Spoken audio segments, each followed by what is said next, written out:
Okay, talking about location of fibroid.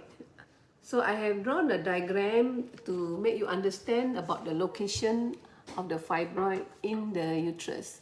So this is just a simple diagram of the fibroid location or grade.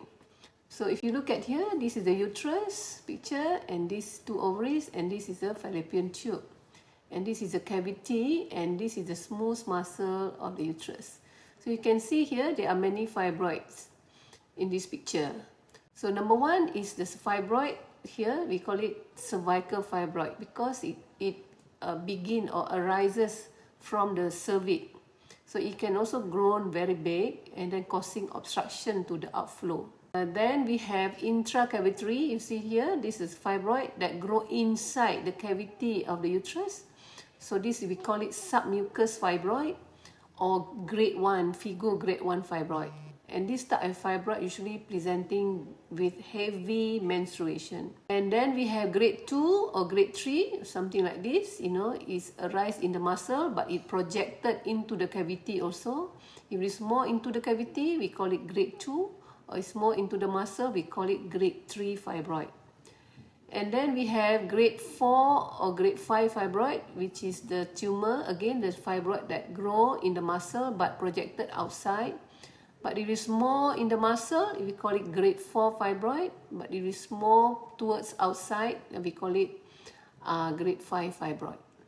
And then we have something like this, pedunculated fibroid, which is on the outside, or subserosal fibroid.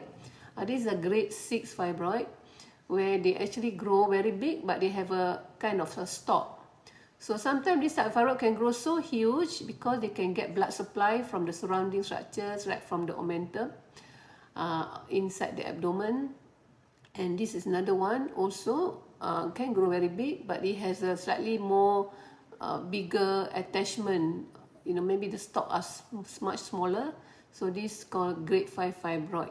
So these are all location of the fibroid, and usually this fibroid, your doctor will be able to see it during the examination or when we do the ultrasound, and we usually grade the fibroid, or if the fibroid is so many, multiple, and have at a different location.